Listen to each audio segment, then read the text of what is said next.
विधानसभा सत्र बुलाने को गहलोत हो रहे हैं बेताब, लेकिन महामहिम ने तीसरी बार भी दे दिया है करारा जवाब।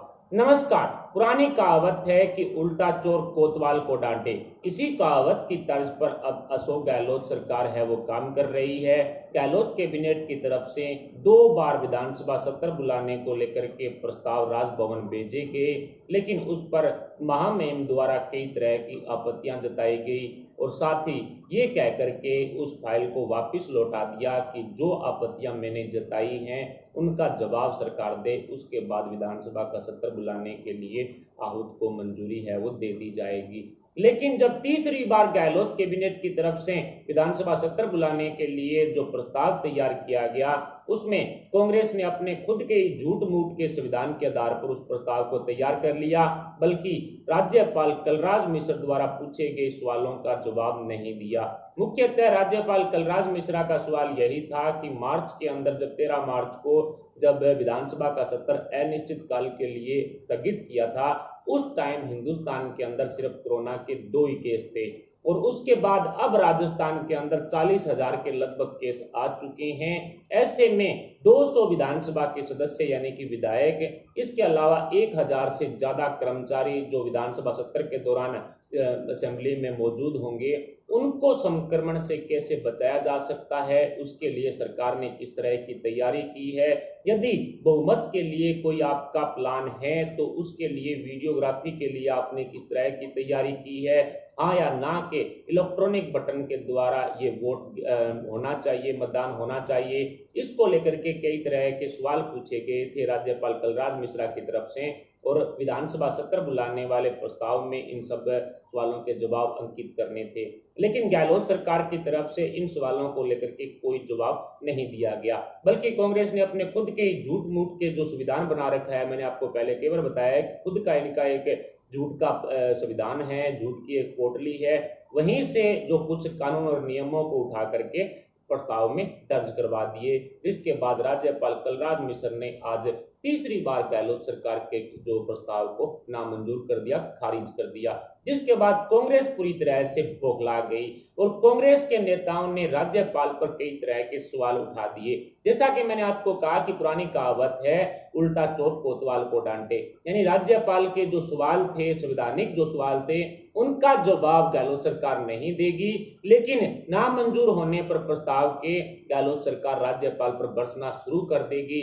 यहां तक कि अविनाश पांडे जैसे जो कांग्रेसी नेता हैं, जो कांग्रेस के प्रभारी भी हैं, उन्होंने तो अपनी फेसबुक पोस्ट पर लिख दिया कि संवैधानिक पद पर बैठे राज्यपाल कलराज मिश्र पर एक पक्षीय होने का एक तरह से आरोप कांग्रेस ने लगा दिया, अविनाश पांडे ने लगा दिया। हालांकि राज्यपाल कलराज मिश्रा की तरफ से कुछ सवाल पूछे गए थे, कुछ आपत्तियां जताई गई थी, यदि उनका जवाब गहलोत सरकार देती तो ये विधानसभा सत्र बुलाने को लेकर के प्रस्ताव पास कर दिया जाता, लेकिन गहलोत सरकार की तरफ से इस तरह से कुछ भी नहीं किया गया, जिसका पूरा हर्जाना कांग्रेस को भुगतना पड़ा। गहलोत अब पूरी तरह से बौखला चुके हैं। कुल मिलाकर के अशोक गहलोत के द्वारा भेजे गए तीसरी बार प्रस्ताव को भी राज्यपाल कलराज मिश्र की तरफ से खारिज कर दिया गया है। कोरोना संक्रमण बढ़ने की आशंका के कारण राज्यपाल महोदय कलराज मिश्र ने गहलोत कैबिनेट के तीसरे प्रस्ताव को खारिज किया है। विधानसभा सत्र बुलाने को लेकर के अब गहलोत पूरी तरह से बेताब हो रहे हैं, क्योंकि उन्हें पता है कि अब उनके विधायक ज्यादा दिन वनवास नहीं काटेंगे। कुल मिलाकर के जो पायलट खेमे का पूरा डर है वो गहलोत को सता रहा है। सत्र आउट करने की फाइल है वो आज राज्यपाल कलराज मिश्र द्वारा वापस लौटा दी गई है। गहलोत के विधायकों का अगले 21 दिन तक वनवास में रहना लगभग तय हो चुका है, क्योंकि अगले 21 दिन अब भी अगर चौथी बार भी प्रस्ताव भेजा जाता है और गहलोत कैबिनेट की तरफ से राज्यपाल कलराज मिश्र के सभी सवालों का जवाब दिया जाता है, तो कन्फर्म है कि अगले 21 दिन तक तो विधानसभा सत्र नहीं बुलाया जाएगा। इसलिए अब गहलोत खेमे के सभी विधायकों को होटल फेयरमाउंट में 21 दिन और रहना पड़ेगा। कुल मिलाकर के प्रस्ताव खारिज होने पर कई तरह के तंज अशोक गहलोत की तरफ से कसे गए। महामहिम ने तीसरा प्रेम पत्र है वो लौटा दिया है, इस तरह की बात भी गहलोत की तरफ से कही गई। और साथ ही आज जो पीसीसी चीफ का जो प्रोग्राम हो रहा था, गोविंद डोटासरा को जो नया कांग्रेस का प्रदेश अध्यक्ष बनाया गया है, उन्होंने आज अपना कार्यभार संभाला। वहां जनता को संबोधित करते हुए अशोक गहलोत ने कहा कि राज्यपाल ने तीसरी बार भी प्रेम पत्र लौटा दिया है। अब मैं राज्यपाल के पास चाय की मुलाकात करने जा रहा हूं, यानी कि चाय पीने जा रहा हूं, और उस दौरान किस तरह की चर्चा होगी, किस तरह से प्रस्ताव जो पास करने को लेकर के किसी तरह का गहलोत दबाव बनाएंगे या क्या चर्चा होगी, इसको लेकर के अभी तक कोई भी जो आधिकारिक पुष्टि नहीं हुई है। लेकिन राज्यपाल कलराज मिश्र से मिलने के लिए अशोक गहलोत राजभवन पहुंच चुके हैं। बताया जा रहा है कि ये जो बैठक है वो लंबी चल सकती है और इस बार आर पार की मूड में कहीं ना कहीं गहलोत है वो दिखाई पड़ रहे हैं। राज्यपाल ने आपत्ति भी जताई है, सरकार कोरोना पर ध्यान दे, इस तरह की बात भी राज्यपाल की तरफ से कही गई है कि विधानसभा सत्र को लेकर के आपसे किसी ने चैलेंज नहीं किया है कि आपने बहुमत खो दिया है, ऐसे में आप इस पर ध्यान ना दें बल्कि कोरोना के संक्रमण को रोकने पर ध्यान दें। इस तरह का तंज राज्यपाल की तरफ से भी कसा गया है। राज्यपाल के खिलाफ कांग्रेस गांधी सर्किल पर धरना देने की तैयारी भी कर रही है। जी हां दोस्तों, राजभवन की तरफ से जिस तरह से इस सत्र आउट करवाने की फाइल को पूरी तरह से नामंजूर कर दिया, उसके बाद बौखलाई कांग्रेस ने गांधी सर्किल पर धरना देने की तैयारियां करना शुरू कर दिया और बताया जा रहा है कि कल गुरुवार 30 जुलाई को निश्चित तौर पर गांधी सर्कल पर है वो धरना शुरू कर सकती है कांग्रेस। इस तरह की चर्चाएं तेज है। इसके साथ ही जो कांग्रेस के मंत्री हैं प्रताप सिंह खाचरियावास, उन्होंने आज गोविंद डोटासरा के कार्यभार संभालने वाले प्रोग्राम में सचिन पायलट पर कई तरह के तंज कसे और कहा कि जब सचिन पायलट निक्कर पहनते थे तब मैं राजस्थान यूनिवर्सिटी का अध्यक्ष बन गया था। यानी कि अपने ही जो पिछले 6-7 साल से राजस्थान में पीसीसी चीफ रहे, उन्हीं के ऊपर अब जो कांग्रेस के मंत्रियों ने तंज कसना शुरू कर दिया है और सचिन पायलट के लिए स्पष्ट कहा है कि जब वो निक्कर पहनते थे तब मैं यूनिवर्सिटी का अध्यक्ष बन गया था। 1992 में प्रताप सिंह खाचरियावास है वो राजस्थान यूनिवर्सिटी के अध्यक्ष रहे थे। ये बात बिल्कुल सच है। कुल मिलाकर के अब गहलोत के मंत्रियों की जो भाषा है वो किस तरह से निचले स्तर पर आ चुकी है। वैसे भी कांग्रेस के नेता और कांग्रेस के मंत्रियों की भाषा है वो निचले स्तर की ही रहती है। जो प्रधानमंत्री नरेंद्र मोदी जी को चोर कह सकते हैं वो किसी को भी कुछ कह सकते हैं। ऐसे लोगों को करारा जवाब जनता ने लोकसभा चुनाव में दिया है। 2014 से लेकर के 2020 तक करारा जवाब जो निश्चित तौर पर कांग्रेस को जनता देती आई है और यही कारण रहा है कि अब कांग्रेस के हाथ लोकसभा में इतनी ही सीटें बची कि वो विपक्ष में बैठने के लायक नहीं थी। यानी कि 50 का आंकड़ा ही कम से कम है वो कांग्रेस है वो नहीं छू पा रही है। ऐसे में कहा जा सकता है कि कांग्रेस का दी एंड निश्चित है और इसी बौखलाहट में अब कांग्रेसी नेता अपने भाषा का स्तर है वो इतना नीचा गिरा चुके हैं कि जिसके बाद कांग्रेस की हिंदुस्तान में किरकिरी होती हुई दिखाई पड़ रही है। एक तरफ तो राहुल गांधी कांग्रेस को नीचा गिरा ही रहे हैं, दूसरी तरफ इनके नेता और इनके मंत्री भी कांग्रेस को नीचा गिराने में कोई कसर नहीं छोड़ रहे हैं।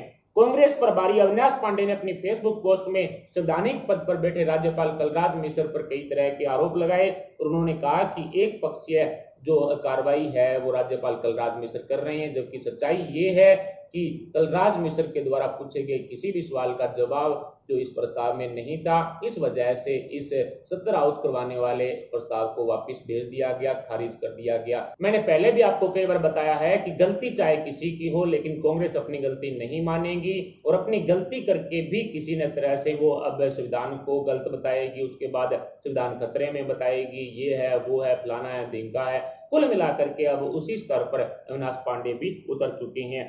उधर बीएसपी के 6 विधायकों को गहलोत ने करोड़ों रुपए में खरीद करके उनका जो कांग्रेस में विलय करवा लिया था।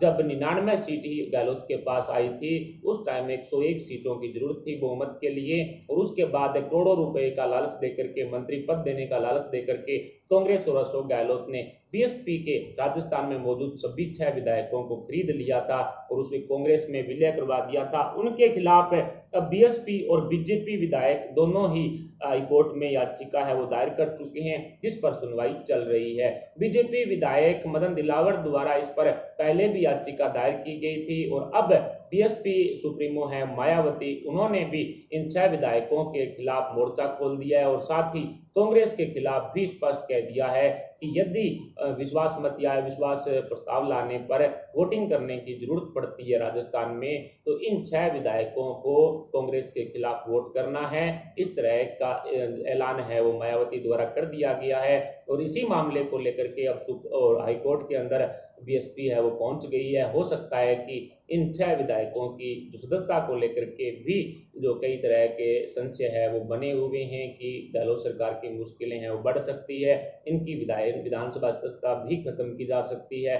कुल मिलाकर के अब बीएसपी ने पायलट के साथ आकर के और बीजेपी के साथ मिलकर के जो गहलोत के खिलाफ मोर्चा खोल दिया है और पायलट के हाथी मेरे साथी बन चुके हैं। जी हाँ दोस्तों, पायलट का खुलकर समर्थन अब मायावती कर रही है। कुल मिलाकर के भारतीय जनता पार्टी पहले से ही सचिन पायलट के लिए अपने दरवाजे हैं वो खोल चुके हैं और कुल मिलाकर के जिस तरह से पायलट खेमे के विधायकों द्वारा जो दावा किया जा रहा है कि 10 से 15 विधायक गहलोत खेमे में पायलट खेमे के हैं, उन पायलट समर्थक हैं, उनको लेकर के अब गहलोत काफी चिंतित है।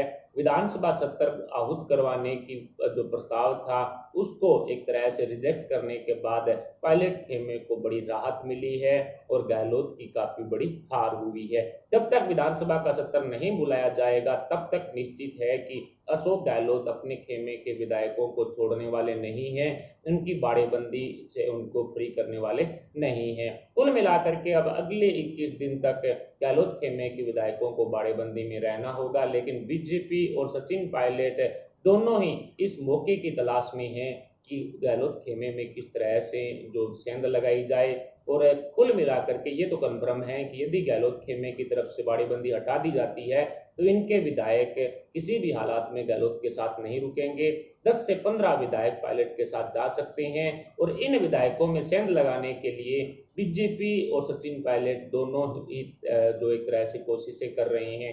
इसके अलावा जो हनुमान बेनीवाल हैं आरएलपी से, उन्होंने भी कह दिया है कि बीटीपी के इसके अलावा जो निर्दलीय विधायक हैं, इसके अलावा जो छोटी बड़ी अन्य पार्टियों के विधायक हैं, उनमें वो सेंधमारी कर रहे हैं। हनुमान बेनीवाल ने स्पष्ट कहा है कि उनके साथ उनकी बातें चल रही है। ऐसे में अब कहीं ना कहीं जो अशोक गहलोत खेमे में चारों तरफ से सेंधमारी की जा रही है और यही डर अशोक गहलोत को सता रहा है। और दूसरी बात, पिछले 17 दिन से जो ये वनवास कट रहा है, इस वनवास में कन्विंसिंग करके अशोक गहलोत इतना तो समझ ही गए हैं कि कितने विधायक उनके साथ खड़े होंगे वोटिंग के दौरान और कितने विधायक उनसे दूरी बना लेंगे। अब कहीं ना कहीं इन विधायकों पर दबाव बना करके एक तरह से इनको गहलोत के समर्थन में जाने का एक तरह से पाठ है वो गहलोत पढ़ा चुके हैं।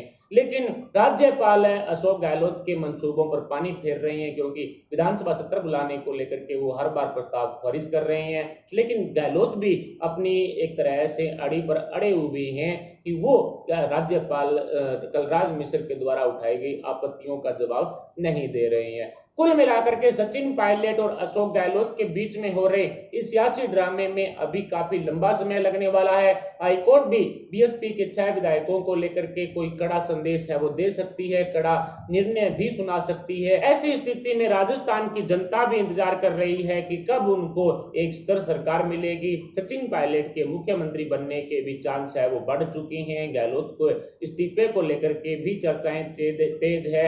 ऐसे में अब हाईकोर्ट की तरफ से बीएसपी के 6 विधायकों के खिलाफ किस तरह का फैसला सुनाया जा सकता है, इस पर आप अपने विचार हमें कमेंट बॉक्स में जरूर बताएं।